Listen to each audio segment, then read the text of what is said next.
Hello everyone, myself Krishna. In this video, I am going to discuss about if activity and flow decision activities in UiPath Studio. So let's get started. Basically, if activity and flow decision activities are used to check the conditions and it will return true or false.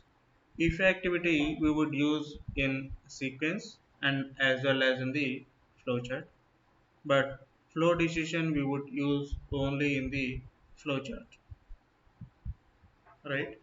So here in the condition we would mention the expression which would give the result true or false. So here I have taken one input argument as a data row and I am checking the department is IT. So if it is true, then it will go to the then block and it will apply the whatever the logic that we have mentioned in the then block.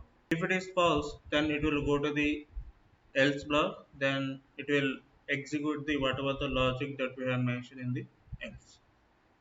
In the flow decision, in the condition, we would need to mention the expression which we would give the result true or false.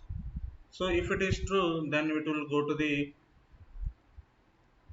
true direction, else it will go to the false direction. So here in the flowchart we can use the if activity as well, right? The same thing we can mention the condition, then according to the condition it will go to the then and else block. But the flow decision we can't use in the sequences. So if I try to use the flow decision in the sequence, it is not allowing me to use, right? So this is all about if and flow decision activities. Hope this video is informative. Thanks for watching this video. Have a nice day.